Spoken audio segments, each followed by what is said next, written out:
again, friends. It's so good to have you here with us at this great little episode of number 9 with Jen and Matt talk about the Bible. Wow, next week, double digits. That's impressive. So today we are talking about continuing with the story of the resurrection, Jesus appearing to others, to the disciples. And so this is the walk to Emmaus. So we're finding this from Luke 24, verses 13 through 35. I'm going to get Matt to read that today. Now, on that same day, two of them were going to a village called Emmaus, about 7 miles from Jerusalem, and talking with each other about all these things that had happened. While they were talking and discussing, Jesus himself came near and went with them, but their eyes were kept from recognizing him. And he said to them, "What are you discussing with each other while you walk along?" They stood still, looking sad. Then one of them, whose name was Cleopas, answered him, "Are you the only stranger in Jerusalem who does not know the things that have taken place there in these days?" He asked them, "What things?" They replied, "The things about Jesus of Nazareth, who was a prophet, mighty in deed and word before God and all the people, and how our chief priests and leaders handed him over to be condemned to death and crucified him. But we had hoped that he was the one to redeem Israel. Yes, and besides all this, it is now the 3rd day since these things took place. Moreover, some women of our group astounded us. They were at the tomb early this morning, and when they did not find his body there, they came back and told us that they had seen a vision of angels who said he was alive. Some of those who were with us went to the tomb and found it just as the women had said, but they did not see him." Then he said to them, "Oh, how foolish you are, and how slow of heart to believe all that the prophets have declared. Was it not necessary that the Messiah should suffer these things and then enter into his glory?" Then, beginning with Moses and all the prophets, he interpreted to them the things about himself in all the scriptures.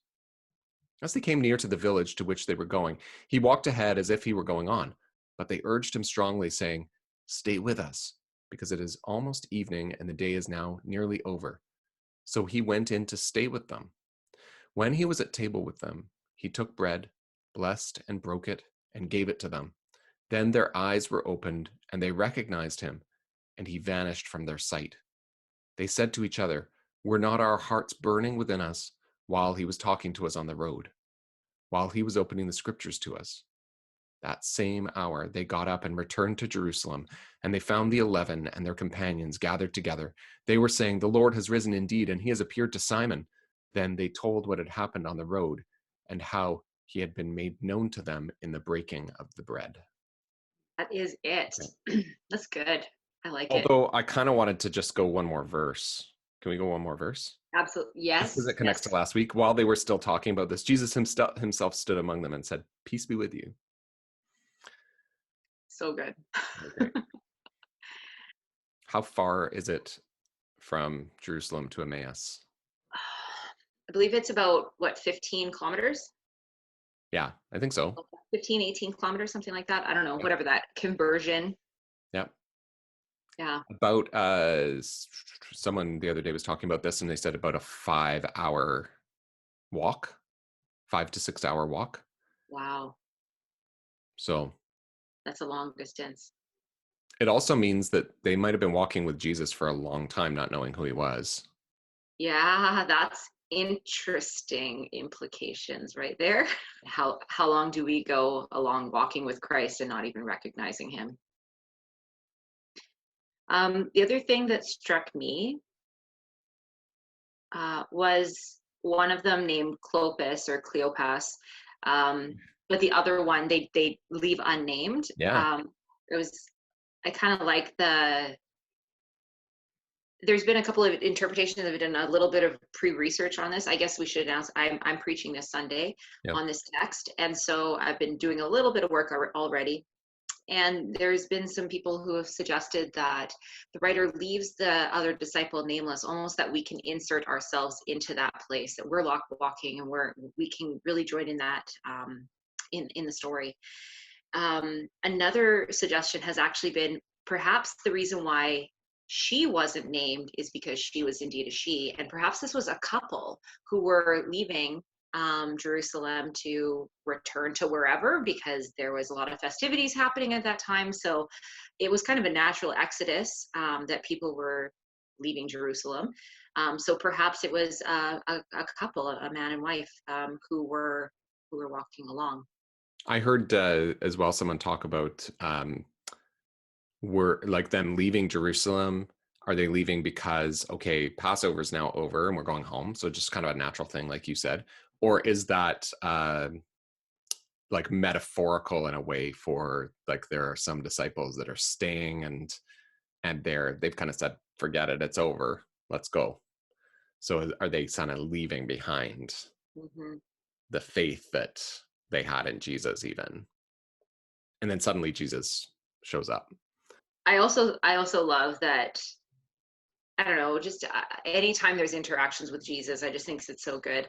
Like, are you the only stranger who doesn't know what's been going on here? Like, man, this guy must be crazy, Right. um, to miss all of this. At 25, after they've shared the story of the resurrection, Jesus says he gets it immediately, and they're not, and at this point, they don't realize it's Jesus. But he says, how foolish are you, or you are, and how slow of heart to believe all that the prophets have declared. So if this stranger knows nothing of what's going on, they just share the story of the resurrection, and he's like, well, obviously the prophets talked about this of old. It's just kind of a really interesting and bizarre encounter, with a stranger, anyways. And then he proceeds to go and interpret, starting with Moses and all the prophets, interpreting all of this to them. So that's a lot of interpretation, I'm sure, to go through. So perhaps they were on the road together for quite some time. It's also, I'm assuming like these disciples are walking to Emmaus and they're sort of, and they're sad. Like, it's funny the way they describe it.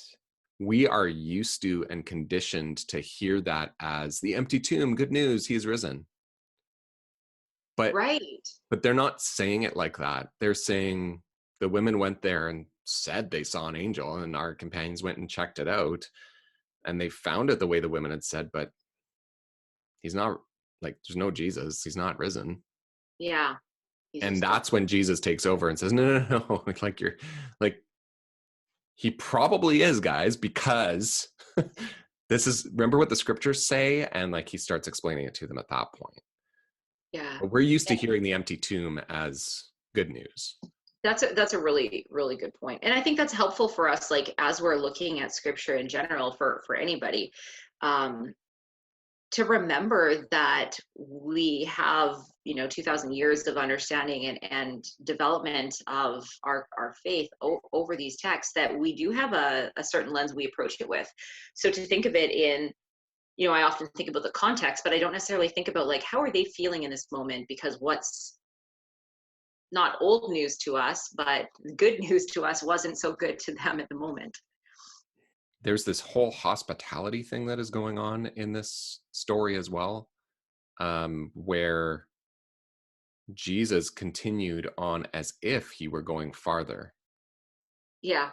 And then they ask him, no, no, no, come and stay with us in our town, at our place. It's nearly evening, the day's almost over, you need a place to stay. So they're being hospitable, which is probably like normal behavior for that time. Well, especially if they've just spent, I don't know, 3+ hours on the road with Jesus talking. Right, Relationship is developed at that point. right. But yeah, it'd be interesting to explore further too, like why does Luke put in here, why does he draw attention to the detail of Jesus? Is he pretending as though he's going to go on to see, are they going to be hospitable, are they going to invite me in? And then, like, what's going on there? There's something about maybe Jesus going on farther, but there also might be something about, like, if you, like you said, if you're supposed to insert yourself into this story as the other disciple that's Hmm. walking along, this question becomes, are you, now that you've heard some, are you going to invite Jesus in? And then my favorite part is just after that. This is actually my favorite, like my favorite gospel story. I Oh, would say, cool. or one of them. It's always hard to say this is my favorite because then I'll like next week it'll be like, oh no, this is my favorite. I love them all. um, but yeah, this one I really, really love. And the thing that always draws me is the sacramental imagery in the story. So um, I find that what happens in here is that the story is actually really quite quick. Like it tells a lot in a very short period of time. So like they're going, like there's these two disciples, they're going from Jerusalem to Emmaus. Stranger shows up, they tell him what's going on. He starts explaining scripture to them, and then they get to the town and he looks like he's going on, and then they invite him on. Like that's all told quite quickly, and Yeah. then it feels like everything really slows down even though it's still like short verses. It feels like this, even the way the sentence is, like the very next sentence, when he was at table with them, he took bread, gave thanks, broke it, and began to give it to them. Yeah. There's like this deliberate Yeah, step by step. and it's Hmm. very much like, and this is almost what we put in our communion liturgies, right? Hmm. um, we use this language actually, or it might even be used in the Gospels earlier on the Last Supper, like when Jesus was at table with his disciples, he took bread, Right. broke it, Broke gave it it. to them. Yeah, it's kind of got this idea in it Hmm. of this shared meal, right? Um, and then so that deliberate action takes place. Then their Yeah. eyes were opened and they recognized him, and he disappeared. So crazy. It's just wild for sure. And it's I actually would say that that last line, the very last line, when they go and they run back to Jerusalem. So now we've got this 5 hour walk that they run to encounter the other disciples and share this news. Um, and they told them what had happened on the road and how he had been made known to them in the breaking of bread. I love this. I am looking at and focusing on a lot these days about meal sharing. At least before we were, when we were able to share meals with people other than our household. Um, but how we have this encounter around a dinner table that good memories are made around a table and in the breaking of bread, in sharing a meal with friends and with family and with other people. There's something about just eating something that kind of takes away some barriers for people. If you're ever at like a conference and you don't know somebody and you're at a table and you can strike a conversation, you can even start with like talking about the meal you're sharing. And then conversation can flow from there. There's something about it. And I really love that that's how, it was in the breaking of bread that he was made known to them. There's I like, also like something interesting going on here where Jesus is the guest because they've invited him in. So like, and think about that as in terms of our faith too. Okay, we hear a little bit. I'm ready. Okay, I want to invite Jesus in. But yeah. actually, what happens when we invite Jesus in is he actually isn't the guest. Mm, he's the Like, host. Yeah, that's wild. so Jesus takes over. Like, he sits down at the table and takes over the meal and then gives it to them. And then they have this realization, oh my goodness, this is all coming together. Like this is all okay. The road, our hearts burning within us. We invited him in, but he is the one is the one who's guiding and leading and Yeah. hosting us and caring for us and providing for us. Even though it's our food, he's the one who's providing for us. Um, and it's sort of like you have this moment of, oh, I totally get it. And then true Yeah. to form, the story describes that what often happens in that moment is then Jesus disappears from their sight. So it's like, and that's actually, I feel like that's sort of the difference between the kingdom of God, the way we experience it now, versus the way we will experience it then. So like in the end, when Jesus reconciles all things, I feel like the last part of this sentence will be gone. Like Mm, we recognize him in the breaking of the bread, and we're still with him. But okay. here it's like, oh yeah, oh I get it. Oh wait, that moment is just kind of gone. And like we just Oh, don't wow. quite, we can't quite grab it all the time. Like I actually found it, we had communion on Easter Sunday. So by like virtual communion, right? So, and I was surprised how meaningful I found it, um, without people there. It was like really bizarre, Yeah. um, to like offer communion to an iPhone camera and hope that people at home are having communion. Um, but knowing that they were taking communion and then seeing some pictures later of people doing that, um, and but just in the moment, even just reading the liturgy and hearing about, yeah, people in all times and places come together around this table, and realizing that is so true right now. We are all coming together around the table that Jesus hosts, and um, and I'm helping facilitate that a little bit as the minister, but it's really Jesus who's doing it. Is I don't know. I just found that really really meaningful. But then an instant later, like it's sort of like, oh, I have to reflect on it. I can't. Yes. You don't stay in that experience. You don't stay in that, like, I completely recognize Jesus everywhere. Well, You have to reflect on the exactly. moment. And this is even like earlier, well before the resurrection, well, not that well before, but like the Transfiguration. thank you.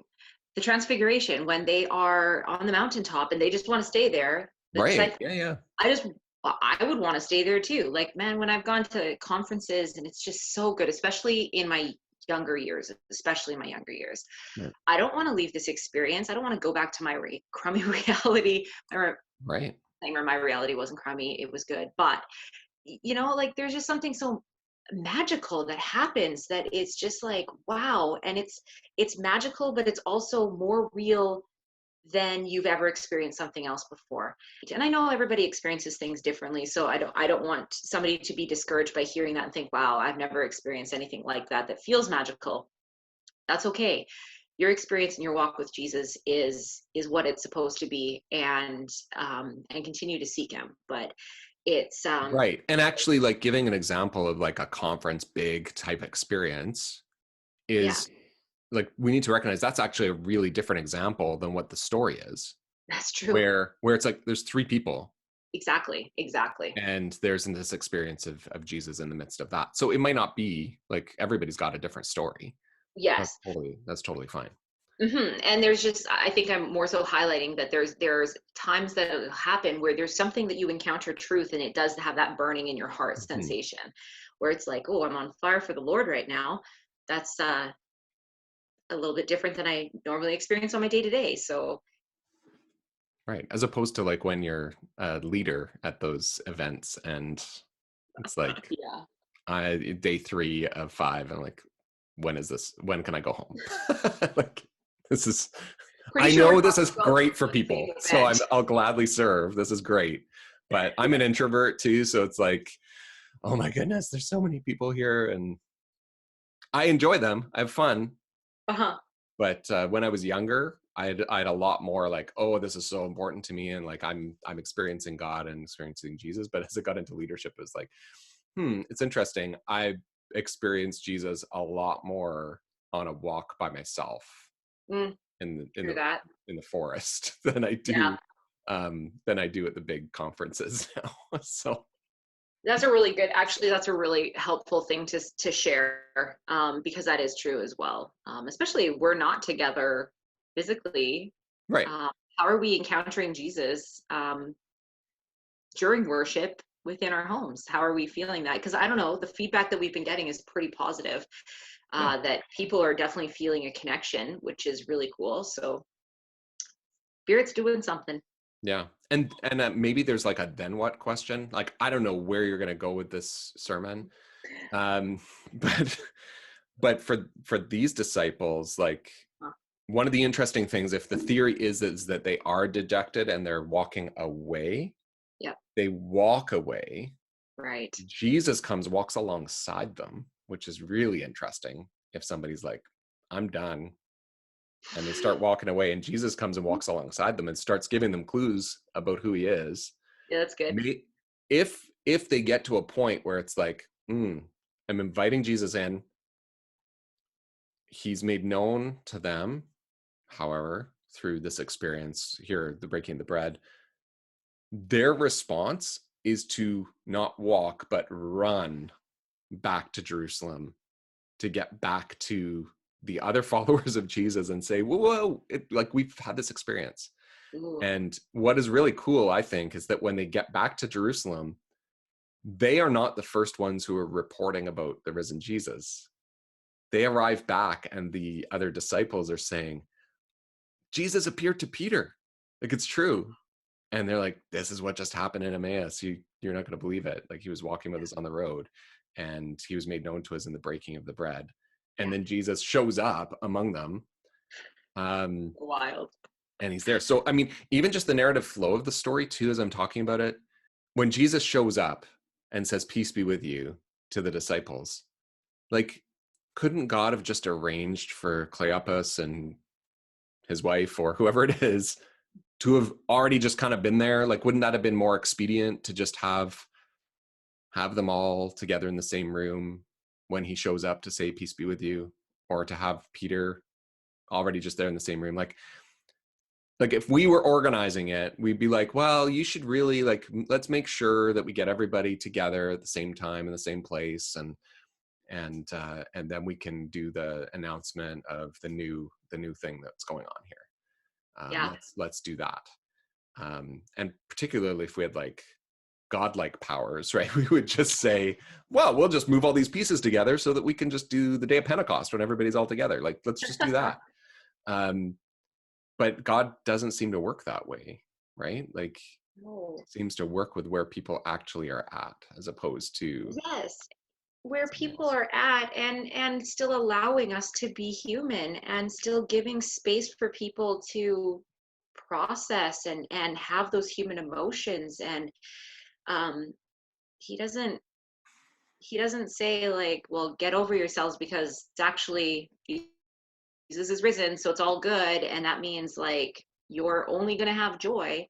No, it's we still, even after we receive this great news, there's still challenges ahead for the disciples. There's still heartbreak. There's still devastating things that happen. And God allows for all of that, and God moves through all of it. And it's, I don't know, it's a way that God can receive incredible glory, because only God can do what God can do. Like the same thing. Why doesn't Jesus, when he comes alongside them on the road and they first give the report, why doesn't he say, hey, it's me, don't you recognize me? Like, Exactly. It's like, why not, Jesus? um Yeah. yeah, and then there's a whole question of why don't they recognize him and all that kind of stuff. So we'll worry about that another time. But Yes. it's just interesting that Jesus kind of just starts talking to them about the Bible, as opposed to um revealing to them who he really is right away. Like, he lets them come to it, as opposed to him just kind of downloading the information. Absolutely. And I just had this thought, for recognizing. So sometimes, like, I used to be an optician, and I would see, out of context, I would see at a grocery store or something, some of my clients that I have a very good rapport with. And we kind of, they're like, or I'd be like, hey, and they're like, I'm like, it's Jen from the optical. And they're like, oh, like, I didn't recognize you. I look exactly the same, probably the same outfit they could have seen me in if they'd come into the office. Right. But because of the out of context and not expecting to see Yeah. that person there, right? So it makes me wonder, were these perhaps, like, there was the chosen Yeah. disciples, Yeah. but then there's this entire grouping of disciples and Right. followers of the way of Jesus. Were they maybe one of the more peripheral, like Clopas and his wife or whatever? They were a follower, but so maybe they didn't spend as much very close proximity time to Jesus the way the disciples did. Sure, I'm just imagining like Jesus showing. Where's the rest of the conversation? Don't like. Where do I know you from? Like, it's just like, Right? a second. You seem really Let me stretch my arms out. Is this familiar? Oh no! Sorry. You could have gone for like. Well, I mean, actually, Jesus does go for the bread, right? So he's like, maybe they were there at the feeding of the 5,000, Maybe that's right. It could have been. right? It Because they absolutely break could the. have. Oh, right. You were the That's right. guy with That the guy. bread and the fish, and right. If we're going to modernize this story, this is how it might go down. Oh no! Now I'm just thinking about Monty Python and how they would do it. Okay. And I was thinking about Seinfeld for some reason. All right. We're gonna leave it there. Mm-hmm. That is great. Well, Thanks friends, for joining, everybody. have an awesome week, and we'll see how this wraps up on Sunday.